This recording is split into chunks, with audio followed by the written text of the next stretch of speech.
My name is Richard Walker, and I never thought the darkest day of my life would begin with a whisper from beyond the grave.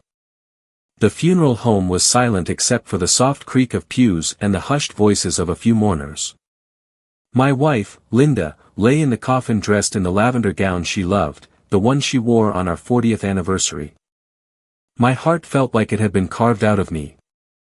I leaned closer to her casket, trying to memorize her face one last time, when my phone vibrated.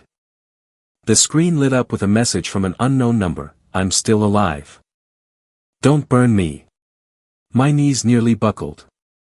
I typed back with trembling hands, "Who are you?" Seconds later the reply came, "I can't say. They are watching closely. Don't trust anyone near you." And just like that, my world shattered. I grew up in Ohio, in a town where everyone knew your name, and life was measured not by money but by the strength of your word. That's where I first met Linda. She was the girl with the kind of laugh that could turn even the hardest day into something worth remembering. She wasn't flashy, wasn't loud, but she had a warmth that drew people in, like a fire on a cold night. I was 24 when I asked her to marry me, and to my surprise she said yes without hesitation. That was the beginning of 40 years together. We didn't have much when we started: an old 2-bedroom house with a roof that leaked when it rained, a hand-me-down car that coughed like an old man every time I turned the key, and more bills than we had money to pay. But none of that mattered. Linda stitched her own curtains from scraps she found at the thrift store, cooked meals that stretched further than they should have, and filled that drafty house with love.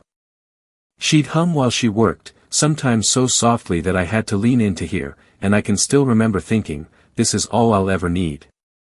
Our first child, Daniel, came 2 years into our marriage. From the start, he was sharp, quick to crawl, quick to talk, and quick to point out what he wanted. I was proud of him, though sometimes his ambition seemed to outpace his gratitude. 3 years later, Emily arrived. If Daniel was a storm, Emily was the calm after. She had Linda's quiet nature, her patience, and her eyes that seemed to listen more than they spoke. Raising children was never easy, but Linda made it look effortless. She stayed up late sewing costumes for school plays, baked cupcakes for bake sales, and somehow managed to stretch every dollar so our kids never felt poor.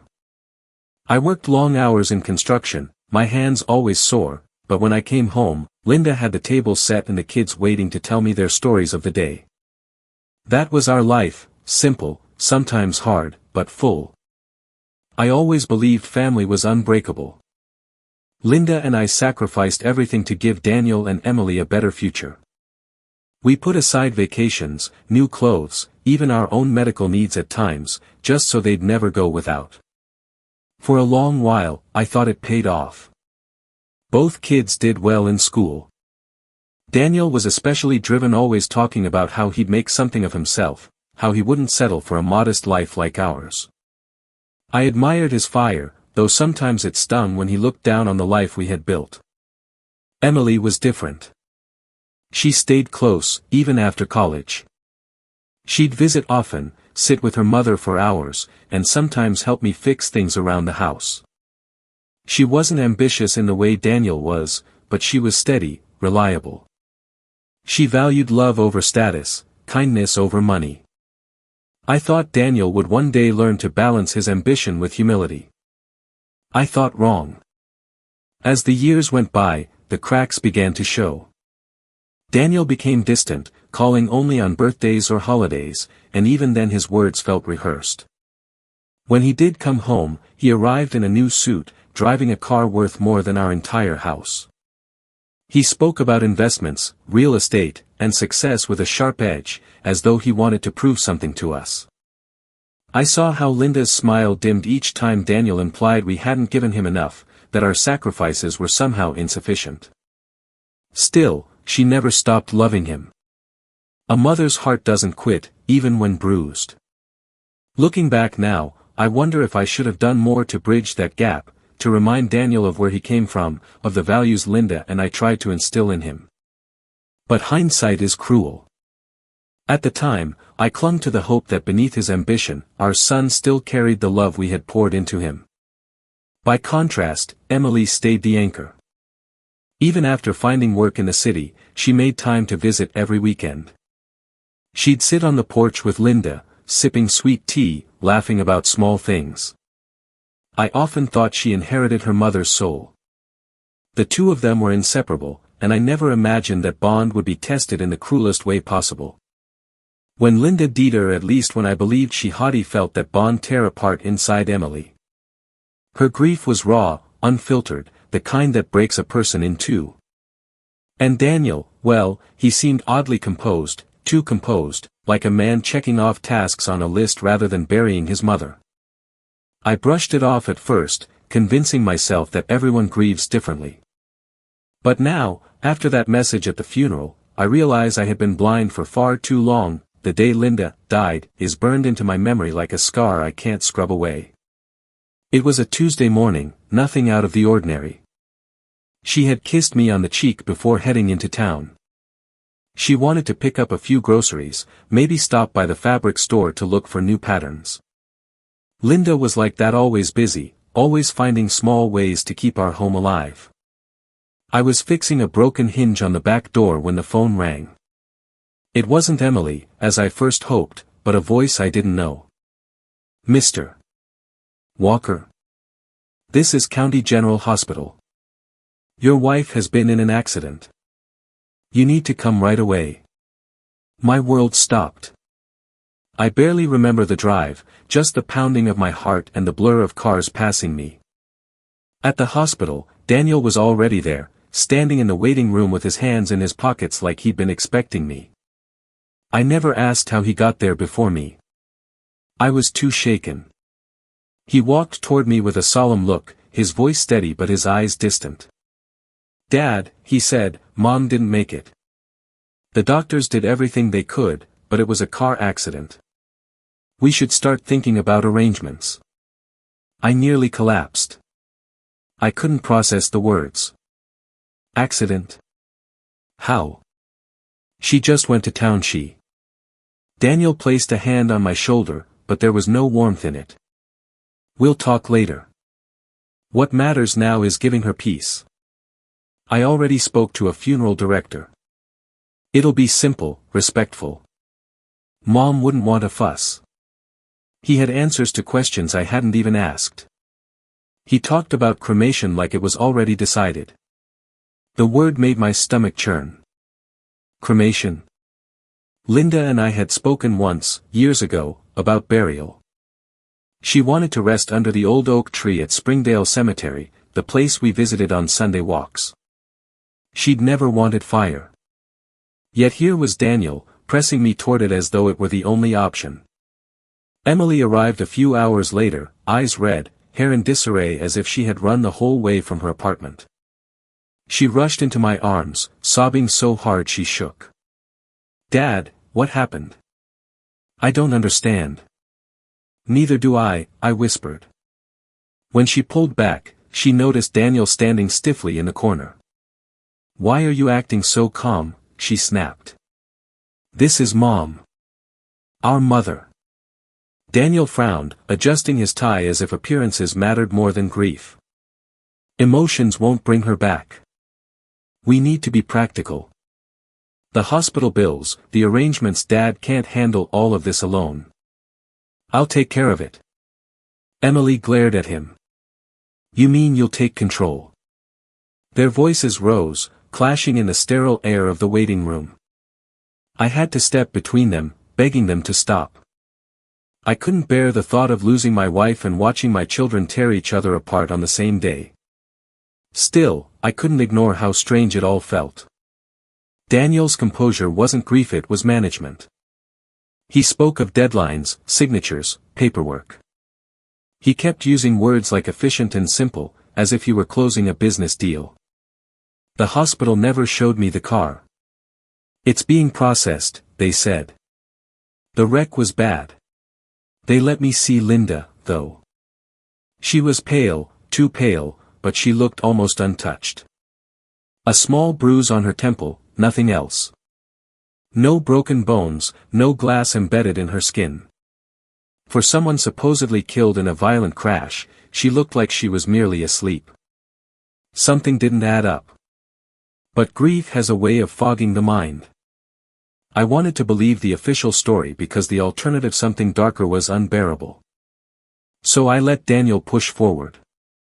He arranged the funeral within days, barely asking my opinion. When I protested, reminding him that his mother wanted a burial, he shook his head. "Dad, listen. Cremation is faster, cleaner, and cheaper. It's what makes sense. Trust me on this." Trust.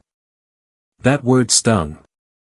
Linda had trusted me for 40 years, and now her son was asking me to betray her wishes in the name of convenience. Emily sided with me, of course. "Dad's right. Mom wanted to be buried. You can't just erase that." Daniel's jaw tightened. "It's already scheduled. The paperwork is signed." I stared at him, dumbfounded. "Already scheduled? Signed by who?" My hands trembled, but I said nothing. I felt trapped between two children, the one who carried my wife's heart in hers, and the one who looked at his mother's death like a transaction. The funeral came too soon, before my mind had even accepted she was gone. And that was when it happened, the moment that tore reality apart.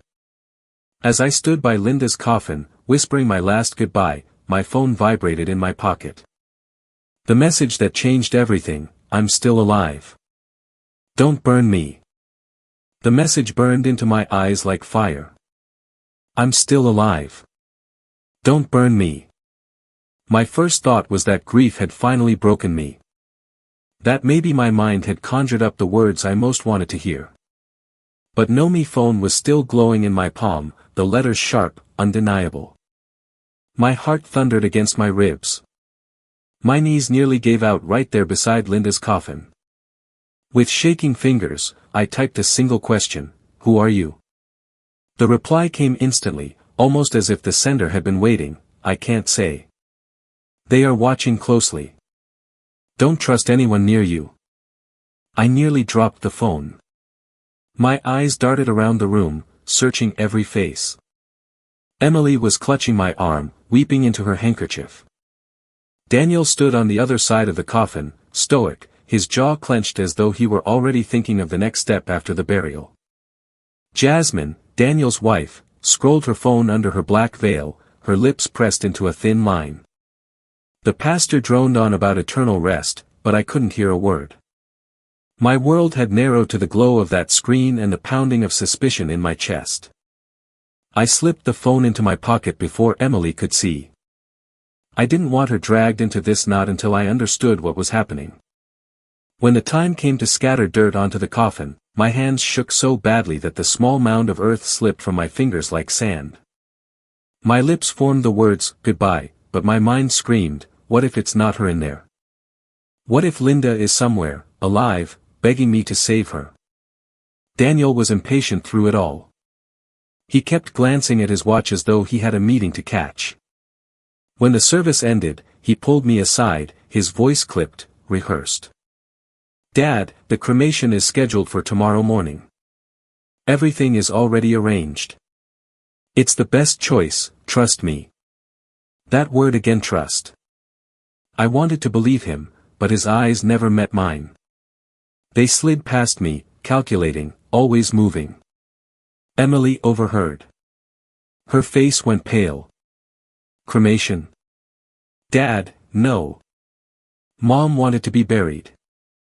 She told us that." Daniel's expression hardened. "That was years ago. Things change. We need to be practical." Emily's voice broke. "You don't erase someone's final wishes because it's practical. This isn't a business deal, Daniel. This is Mom." For the first time, anger flashed in his eyes. "Don't make this harder than it already is."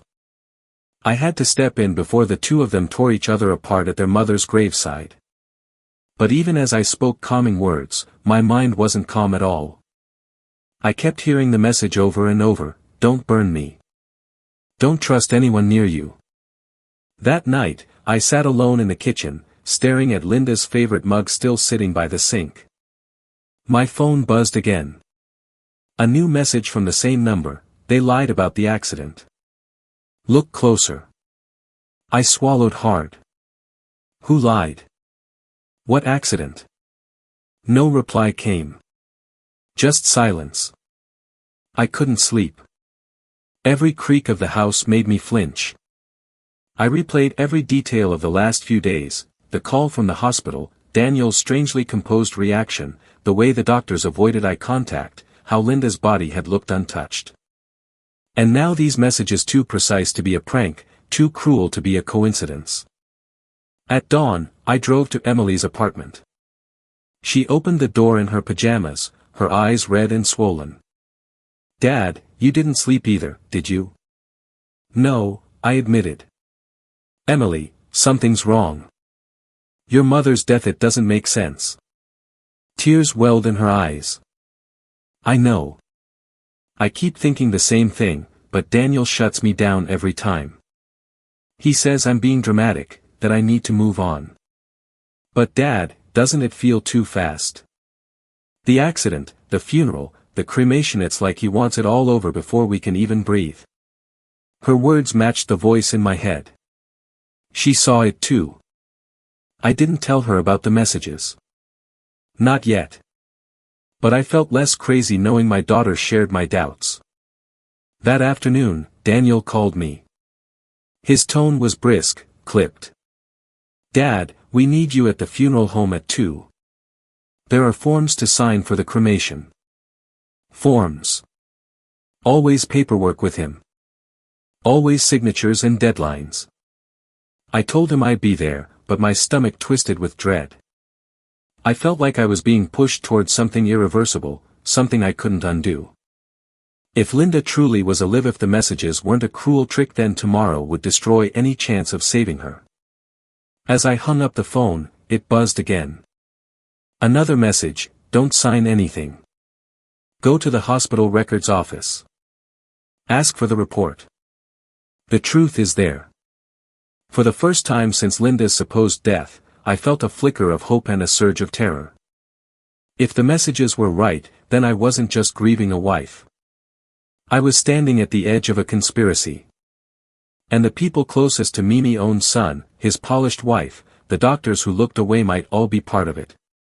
The hospital smelled of bleach and old coffee when I walked in that afternoon, the kind of smell that makes your stomach tighten. I hadn't been there since the night they told me Linda was gone, and walking back through those automatic doors made my chest ache all over again. I told the receptionist I wanted to see the full medical report on my wife's accident. She gave me the kind of look you give someone who's asked for something they're not supposed to have, then disappeared into the back. A few minutes later she returned with a man in a white coat, a doctor I didn't recognize. He smiled too quickly, too wide. Mr. Walker, I'm Dr. Henson. I'm sorry for your loss. About the report, well, I'm afraid it's not something we normally release directly to family. Your son already reviewed the necessary paperwork. My son? My stomach nodded. I'm her husband. I should be the one reading it, not Daniel. The doctor hesitated, then lowered his voice. Look, there are inconsistencies. I can't say much, but I'll tell you this: what happened to your wife didn't look like an ordinary car accident. Before I could press him further, a nurse called him away. He left me standing there with those words echoing in my ears: inconsistencies, not an accident. On my way out, I stopped by the records office. The clerk there was kinder, maybe too busy to care about protocols. When I asked again, she leaned closer and whispered, if you want answers, check with the county. Hospitals keep summaries, but official incident reports go through the sheriff's office. She slipped a sticky note into my hand with a case number scrawled across it. Driving home, my mind spun like a wheel on ice. Linda's car had supposedly been totaled. Yet I'd seen it myself parked in our garage afterward, a dented bumper and a cracked headlight, that was all. No twisted metal, no shattered glass, no bloodstains. I told myself the hospital must have confused the details, but now. It felt like the lies were multiplying. That evening, Emily came by. She brought a casserole she hadn't touched, her face pale. "Dad," she said, "I went to Mom's closet today. Do you know what I found? The dress she was wearing the day she died. It's clean, hanging right where it always was. If she was in a car crash, how is that possible?" Her hands trembled as she held up the lavender gown Linda had loved. I stared at it, speechless. My wife had been buried in that dress. At least, that's what I was told. But here it was, neatly pressed, waiting. I didn't know what to say, so I told her the truth about the messages. Her eyes widened, fear and hope colliding. "Mom might still be alive," she whispered. "I don't know," I said honestly. "But someone wants us to believe she is. And whoever it is, they know too much for this to be a joke." That night, another message arrived: "Look at the bank.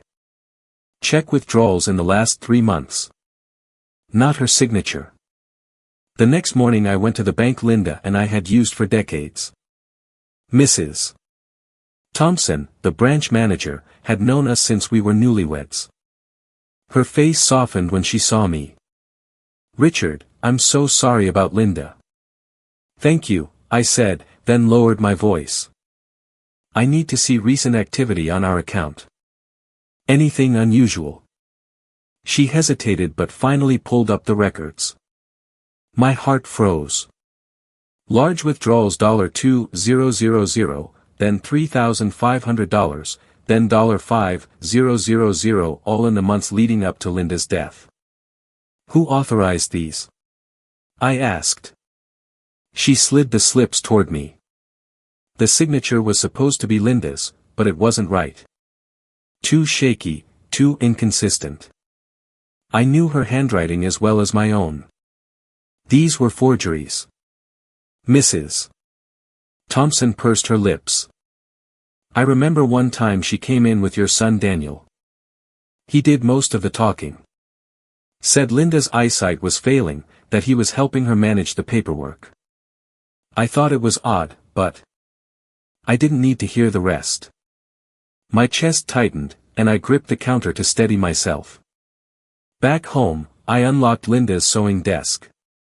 Tucked inside her notebook, I found a scrap of paper with her handwriting. "Daniel keeps asking me to sign forms I don't understand.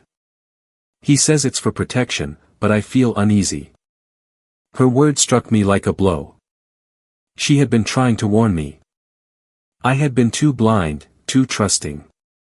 That evening Daniel showed up at the house, his suit pressed, his cologne sharp in the air. "Dad," he said smoothly, "we need your signature on a few things before tomorrow. Just formalities for the cremation and the insurance claims." Insurance. There it was, naked and shameless. I looked at him hard. Linda wanted to be buried. He smiled without humor. "Dad, it's better this way. Trust me." His voice was steady, but for the first time, I saw a flicker in his eyes, something sharp, dangerous, like a shadow he was trying to hide. That night, my phone buzzed again. "Don't sign. Don't agree to the cremation. The truth is about to come out. Be ready." And in that moment, I realized I wasn't just fighting grief anymore. I was fighting for Linda's life or for justice if she was already gone. Either way, tomorrow would change everything. Morning sunlight streamed through the blinds, but it didn't warm me. My kitchen felt colder than ever, like the house itself was holding its breath. I sat at the table with a stack of papers, bank slips, Linda's note about Daniel's forms, and the sticky note from the hospital clerk with that case number. My coffee had gone cold hours earlier, untouched. The phone buzzed again. Another message: "Check the insurance. 6 months ago, they increased the policy. She didn't want it. He did." Insurance. That word had been hanging in the air since the day Daniel mentioned it at the hospital, far too soon, far too easily. My pulse quickened. I knew where the documents were. Linda always kept important papers locked in the cedar chest at the foot of our bed. I dug through old tax returns, medical bills, and property deeds until I found what I was looking for, the life insurance policy. My heart slammed against my ribs. The coverage had been raised from a modest $10,000 to a staggering $100,000 only 6 months earlier. The signature at the bottom supposedly Linda looped off. The loops of the L were clumsy, the spacing uneven. It wasn't her hand. Anger welled up inside me, sharp enough to cut. How could I have missed this? How could I have let my own son corner his mother into signing away her peace for his profit? When Emily came over later that morning, I spread the documents across the table.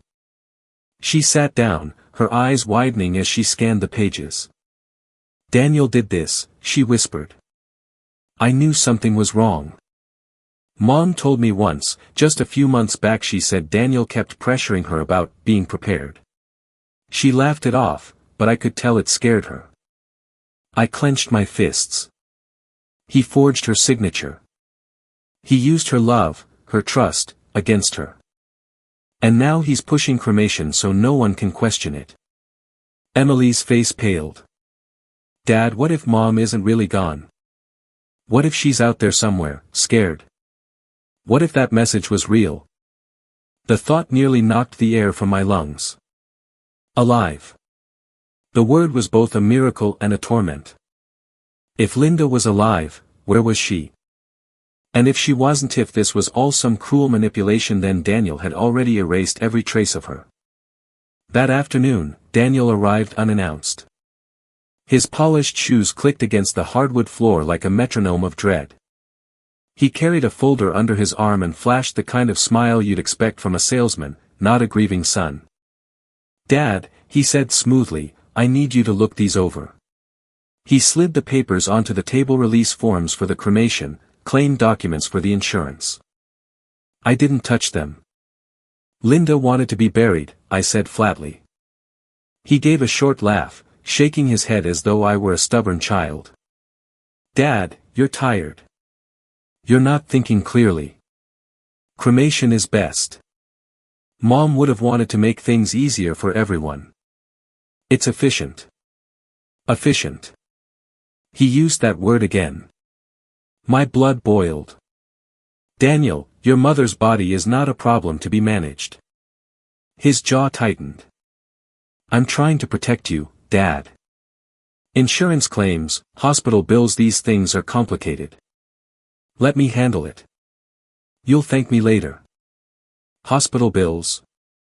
I snapped. Everything was covered by the policy. "What bills are you talking about?" For a fraction of a second, his face slipped. The mask cracked, and I saw the calculation in his eyes, the cold arithmetic of a man who saw dollar signs where love should have been. "I'll think about it," I said, forcing calm into my voice.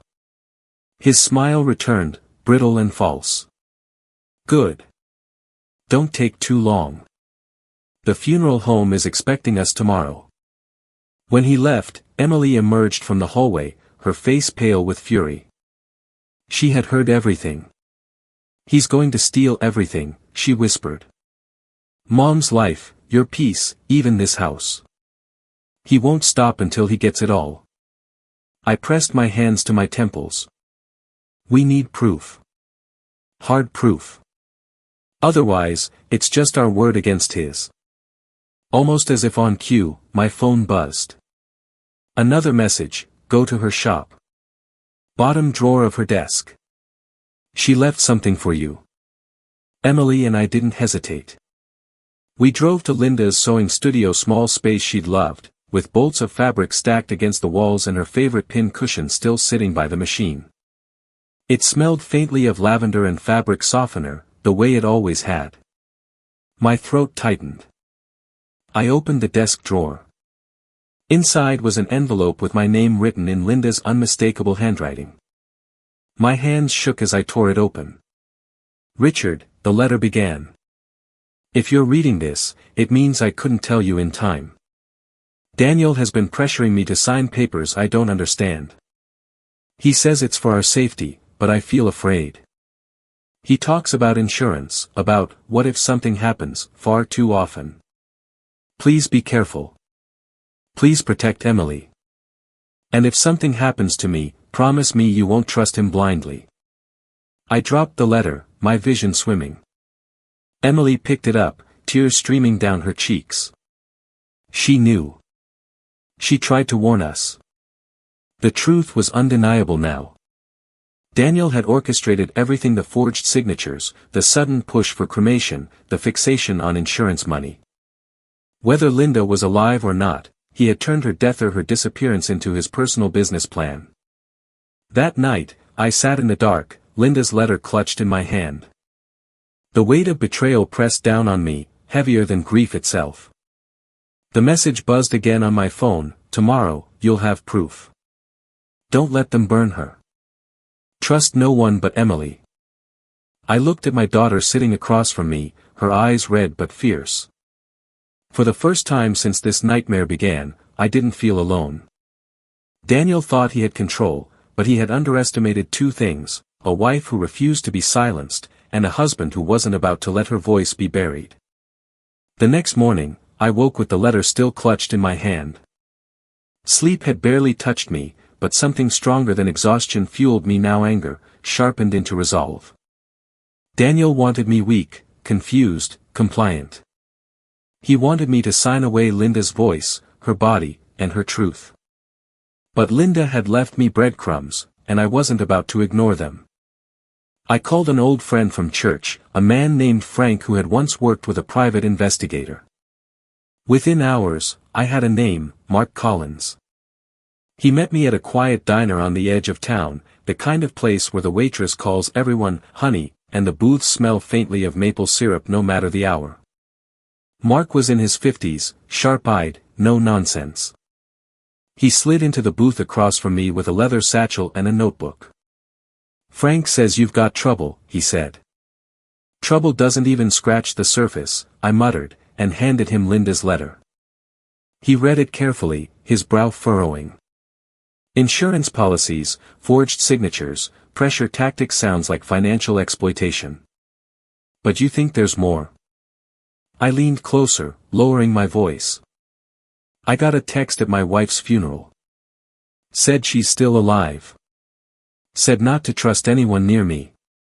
Mark, if Linda is alive, then Daniel staged everything. And if she's not, my voice cracked. Then he killed her for money.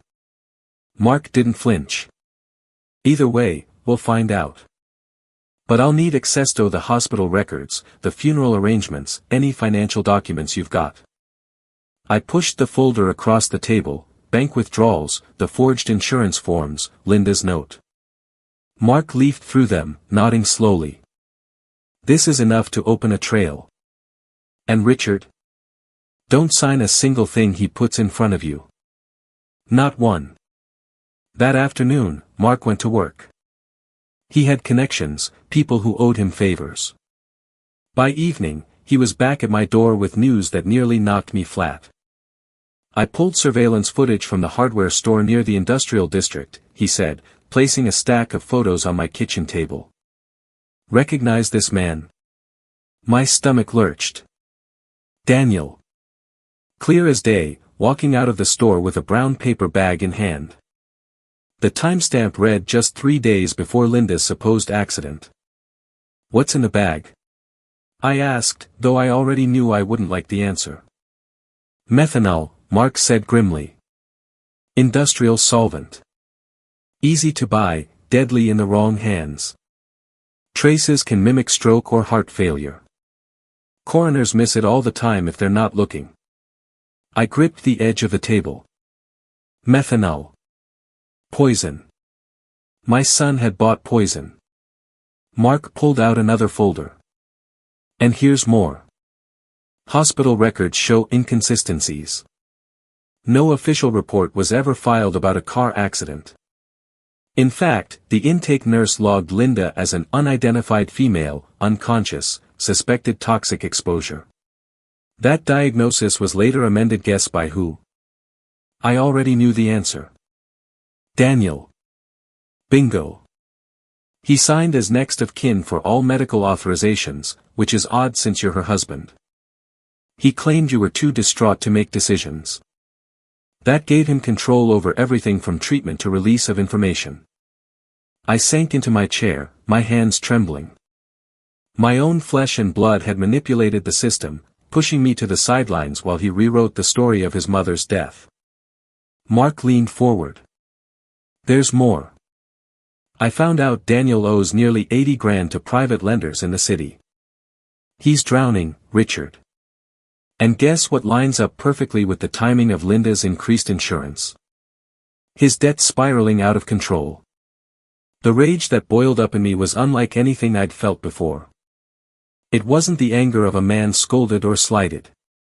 It was the fury of a husband who realized his wife's life had been reduced to a balance sheet. Emily came over that evening. When she saw the photos and the record spread across the table, she gasped, covering her mouth. Oh my God, Dad. He planned this. He actually planned it. Her tears weren't soft anymore. They were sharp, angry tears. She clutched Linda's letter in her fist. Mom knew. She felt it. And we ignored her fears. I pulled her into my arms. We're not ignoring them now. Mark cleared his throat. I also tapped a source at the funeral home. They said Daniel was adamant about cremation. Paid cash up front, no delays. That's a red flag. Normally family's deliberate, but he wanted it fast, final, irreversible. Emily's voice trembled. He wanted to erase her. I nodded, my jaw set. But we won't let him. Not now. That night, another message came through on my phone, don't go alone. He'll corner you. Meet Mark tomorrow. Go to the police with what you have. They won't ignore it. I showed the text to Mark, and he frowned. Whoever this is, they've got eyes on Daniel. They know too much. Could be someone inside the hospital, could be a neighbor. Either way, they're right, we need to go to the authorities before Daniel makes his next move. Emily sat at the table, her eyes blazing. Dad, what if he tries to hurt you the way he hurt Mom? You can't be alone with him. I promised her I wouldn't. But even as I said it, my phone buzzed again. A new message, be careful. Tomorrow he'll try to make you sign everything. Don't eat or drink anything he offers. I stared at the words, chills crawling up my spine. This wasn't just about paperwork anymore. Daniel wanted me gone, too. I looked at Emily and Mark. He thinks he's playing a game of money. But this is war now. And I'm not losing twice. That night, for the first time since the funeral, I felt a fire in my chest, not just grief, not just fear, but a determination as strong as steel. Daniel had underestimated me, underestimated his mother, underestimated the power of truth. Tomorrow, I would go to the police. Tomorrow, the fight would begin. But deep down, I knew something Daniel didn't. I wasn't fighting alone. I had Emily. I had Mark. And I had Linda's voice, written in her own hand, echoing in my heart. The next morning, the sky hung low and gray, as though it knew a storm was coming. I hadn't slept more than an hour, but adrenaline thrummed through me. Today, Daniel would show his hand, and I had to be ready. Emily insisted on coming with me, but I told her to stay at the house with Mark. If things went south, someone had to be safe, someone had to carry on. She protested, her eyes flashing with the same stubbornness Linda used to show, but in the end, she agreed. Mark promised he wouldn't let me face Daniel without backup. At exactly 10 o'clock, Daniel arrived at the house. He didn't knock, he never did anymore. He walked in like he owned the place, his cologne sharp enough to sting my eyes. In his hands was another stack of papers, neatly clipped together, and a sleek silver pen. Dad, he said smoothly, his voice like oil on water, today we're finalizing everything. Once you sign, the cremation will proceed, the insurance will pay out, and you'll be free of all this mess. I forced my face into neutrality. Free? I asked. Your mother's body isn't a mess, Daniel. She's not paperwork. She's not a problem to be erased. His smile tightened. Dad, don't start again. Mom wouldn't want us dragging this out. She'd want us to move forward, to be practical. I looked at the papers he set on the table. Bold letters across the top read, authorization for cremation. My gut twisted. I could almost hear Linda whispering from the grave, or maybe from wherever she really was. Don't burn me. Daniel uncapped the pen and slid it toward me. Go ahead. Just a signature. That's all it takes. My hand stayed firmly in my lap. No. The word cracked the air like a whip. His eyes flickered, and the mask of patience slipped. Dad, you're confused. You're grieving. You don't know what you're saying. I know exactly what I'm saying, I shot back. Your mother wanted to be buried. And I won't go against her wishes. His face darkened. For the first time, he didn't bother hiding his frustration. He leaned closer, lowering his voice. If you don't sign, people will start asking questions. Do you really want that? Do you really want strangers poking around in Mom's death? A chill slid down my spine. It wasn't just a warning, it was a threat. At that moment, Mark stepped into the room. Funny you should mention strangers poking around, he said evenly. I've been doing just that. Daniel jerked his head around, startled. Who the hell are you? I'm someone your father hired, Mark replied. And I know about the methanol. I know about the forged signatures. I know about the debts you've been drowning in. Daniel's face went white, then red. You have no proof. Mark placed a small recorder on the table, pressing play. Daniel's own voice filled the room. If she's cremated, no one can prove anything. Daniel lunged for the device, but Mark was faster, snapping it shut and slipping it into his pocket. That's just the beginning, he said calmly. We have photos, bank records, medical inconsistencies. You're finished, son. I expected Daniel to crumble, but instead, his eyes narrowed into something cold, dangerous. He straightened, smoothing his tie with deliberate slowness. You think you're clever, Dad? Hiring some washed-up detective? You don't understand. Once Mom's body is cremated, all your so-called evidence will be meaningless. And if you keep pushing, you'll end up just like her. The threat was naked now. He didn't even try to soften it. My blood ran cold, but beneath the fear, a steel resolve formed. You killed her, I whispered. Your own mother. For money. He slammed his fist on the table, making the papers jump. Don't say that. Mark stepped between us, his hand steady but ready. It's over, Daniel. We're going to the police. Daniel's lips curled into a sneer. You think the police will believe a grieving old man and a PI with a grudge? I've already spoken to doctors. They'll testify Dad's losing his mind. They'll say he's paranoid. And once he's declared incompetent, I'll have control over everything, this house, the insurance, all of it. I stared at him, horrified. He had thought of everything, every possible way to strip me of dignity, of freedom. But he hadn't thought of Linda. He hadn't thought of the letter she left behind, or the messages that kept guiding me. He hadn't thought of Emily, who was right now with copies of every piece of evidence we had, waiting for my signal. Mark leaned closer to him. Funny thing, Daniel. We already spoke to Sergeant O'Connell. He's expecting us this afternoon with everything we've got. For the first time, Daniel faltered. His confident mask cracked, his eyes darting between us. You're bluffing, he muttered. I stood, my voice steady. No. We're done being silent. We're done letting you control the story. Your mother raised you with love, with sacrifice, and you turned her into a payday. That ends today. He grabbed the pen again, thrusting it toward me. Sign it, Dad. Sign it or what? I challenged. You'll poison me too. His eyes widened, shocked that I'd said it aloud. Mark's gaze never wavered, his hand resting on his satchel where I knew he kept more recordings, more proof. The room was silent except for the tick of the wall clock. Then Daniel's phone buzzed on the table. He glanced at it, cursed under his breath, and snatched up his folder. This isn't over, he snarled, heading for the door. You'll regret this.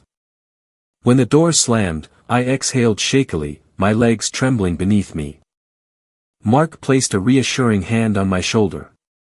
He knows we've cornered him. He'll make mistakes now. And when he does, we'll be ready. That night, I couldn't eat. I couldn't sleep. Every sound outside made me jump. Daniel was desperate, and desperate men are dangerous. But I wasn't afraid anymore. I had the truth. I had allies. And most of all, I had Linda's voice guiding me from beyond the grave. Tomorrow, we would go to the police with everything. And tomorrow, Daniel would face the justice he thought he was too clever to outrun. By mid-morning the next day, the sky had brightened, but the dread in my chest hadn't. Emily stood beside me on the porch with a folder hugged tight to her chest, every copy we'd made of the insurance forms, the forged signatures, the bank slips, the hardware store photos. Mark pulled up to the curb, stepped out, and gave me a firm nod. Ready? He asked. As I'll ever be, I said. We drove to the police station in a silence that wasn't empty, more like a drumroll before the final strike. Inside, the fluorescent lights hummed. A receptionist pointed us down the hall. Sergeant Whitaker, square jaw, kind eyes that had seen too much, met us in a small conference room and closed the door behind him. I understand you have evidence regarding your wife's death, he said. I set the first folder on the table, then the second, then the recorder. Not just evidence, I said, hearing the steadiness in my voice. A pattern. Mark led the presentation. He started with the timeline. Daniel's debt spiked 6 months ago, Linda's policy increased days later, withdrawals made with sloppy, imitated signatures, the hospital intake note logging, suspected toxic exposure, before it was mysteriously corrected to a car accident, the cremation push, the hardware store surveillance showing Daniel buying a brown-bagged bottle, the audio clip Daniel's voice. If she's cremated, no one can prove anything. Whitaker didn't interrupt. He took notes in block letters, eyes flicking from document to photo to us.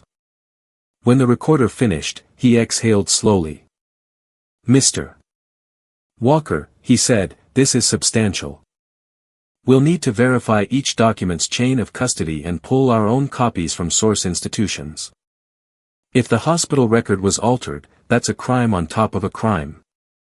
Do you consent to a full investigation, including an emergency hold on the cremation order? A hot, grateful rush went through me. Yes. Please. Don't let them burn her.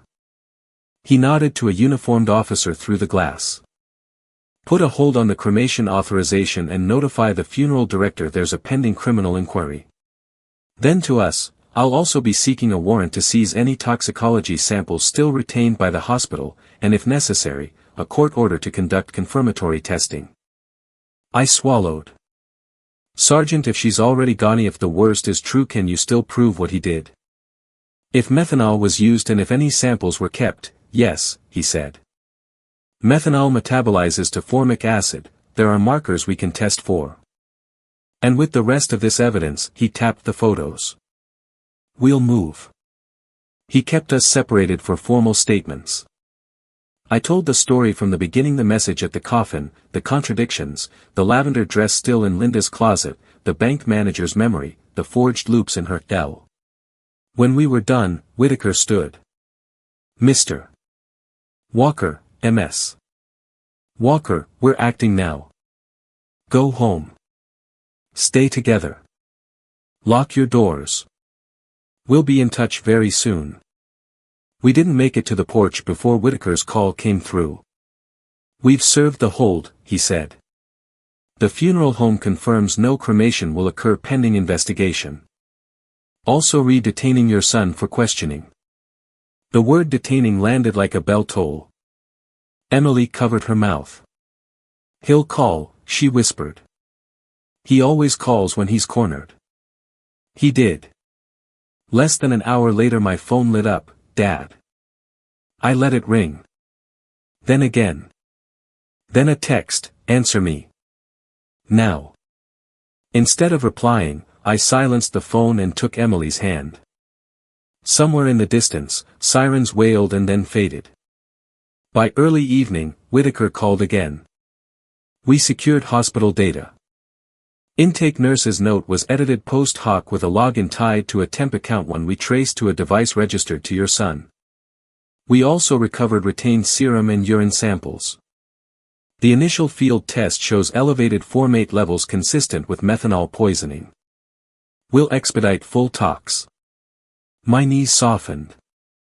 For the first time in days, I let myself sit and breathe without feeling like the world would tilt out from under me. "Sergeant," I asked, "who sent those messages? The ones that started all this?" There was a pause. "We're still working that angle. Could be a hospital employee who saw the falsified record and got spooked. Could be someone in the funeral home. Whoever it is, they were right about almost everything." He cleared his throat. "Mr. Walker, there's one more thing. When we moved to detain your son, he had a small vial in his glove compartment with residue we believe is methanol. He also had printed power of attorney forms pre-filled with your name." Emily's hand found mine and squeezed so hard it hurt. I squeezed back just as hard. By midnight, Daniel was under arrest on suspicion of murder, fraud, and attempted elder exploitation. Jasmine posted a wild-eyed video on social media about false accusations and family witch hunts, but it didn't slow anything down. The next morning, the county attorney announced formal charges, and Whitaker assured us a judge had ordered the hospital to keep every sample, every log, every byte of data. 2 weeks later, the toxicology report came back, definitive methanol poisoning. The altered hospital record, the hardware store purchase, the audio, the forged signatures, each piece clicking into place like teeth on a gear. Daniel pled not guilty at arraignment, jaw set, eyes dull. His attorney tried to paint me as confused, suggested Mark had manufactured evidence, hinted that Emily influenced me. But the science didn't care about spin, and the paper trail didn't blink. The trial moved fast by court standards, but living it felt endless. I took the stand and told the jury about the lavender dress, the message at the coffin, the way my son tried to turn my wife into a line item. Mark testified about the cameras, the calls, the bank logs. Mrs. Thompson from the bank explained how Daniel had done the talking while helping Linda sign. The intake nurse broke down when she described the original toxic exposure note and how frightened she'd been when she realized someone had changed the chart. She admitted she was the one who found my number and sent the first text from a burner phone, terrified but unwilling to watch a lie become ash. When the county toxicologist explained methanol's path, how it steals sight first, then breath, how it masquerades as a stroke while it burrows into the blood, several jurors wiped their eyes. I kept my gaze fixed on the witness stand. I wouldn't give Daniel the dignity of my attention while the damage he'd bought and poured was described molecule by molecule. Jasmine didn't show.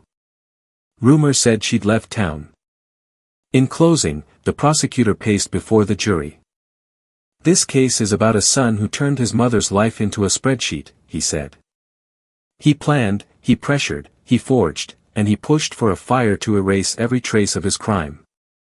But love left a paper trail. So did greed." The jury was out for 6 hours. Emily and I sat on a bench in the hallway the entire time, hands clasped like we were back in church, waiting for a hymn to begin. When the bailiff finally opened the door, my heart pounded so loud I could hear it in my ears. On the charge of first-degree murder, the foreperson read, voice steady, "We find the defendant guilty." A hush, then a wave of breath as if the room exhaled with me. On the charges of fraud, forgery, and attempted exploitation guilty. Daniel's shoulders slumped. For a strange, flickering second, I saw not the polished man with the cologne and the pen, but a little boy who once fell asleep on Linda's lap after Sunday dinner. The image hurt like glass in my chest. Then it was gone. At sentencing, the judge looked at Daniel for a long time. "You didn't just break the law," she said. "You broke the covenant of family. Life, with a minimum of 30 years before eligibility for parole." Outside the courthouse, the air felt different, lighter, like the sky had set something down. Reporters called my name. I didn't stop. Emily and I walked to the car and sat a long time without starting it. We didn't need words. In the weeks that followed, I found myself returning to Linda's sewing room. I dusted her machine, folded her fabrics, and set her pin cushion by the window where the light fell just right. I took the cremation authorization forms and fed them through the shredder, strip by strip, until they were only confetti. Then I carried a bouquet of lilacs to the cemetery and told her everything.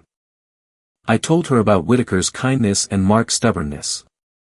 I told her about the nurse's courage, and about how Emily never flinched. I told her the truth won. We held a second service, small, private, right under the old oak tree she loved. This time the people who mattered were there, the church ladies who brought casseroles and sat in silence when silence was what I needed, the neighbor who fixed our fence without asking, the nurse who had risked her job to send that first message, Mark, who stood to the side like a sentinel. We lowered a simple oak casket into the ground. No rush. No lies. I started the Linda Walker Memorial Fund with the money I'd saved and donations that trickled in from strangers who'd read the case in the paper and wrote letters like old friends. We pay for second opinions, for private investigators, for an extra set of eyes on paperwork when efficient sons and nephews show up with pens already uncapped. Once a month, Emily and I host a circle at the church basement for anyone who needs to tell a hard truth. We make coffee too strong and listen without interrupting. Sometimes, late at night, I sit on the porch with the phone that once delivered terror. I scroll back to the first message and read the words that changed everything. Then I open the last one I ever received, sent the morning of the verdict from the same unknown number. "You did it. She can rest now." I typed back, "Who are you?" No answer. Maybe there didn't need to be one. Some part of me thinks Linda found a way to borrow a stranger's courage to reach me when the world was falling apart. Some part of me thinks an angel wears scrubs and keeps sticky notes with case numbers tucked in a pocket, just in case. What I know is this: love leaves trails, and truth, when you fight for it, catches fire brighter than any furnace. On the first spring morning after the snow melted, I planted a row of lavender along the fence, the same shade as Linda's anniversary dress. When the breeze moves through them, the whole yard smells like memory. "Rest now," I tell her. "I found you." And in the quiet between birdsong and traffic, I swear I hear a laugh I haven't heard in too long, warm, steady, and home.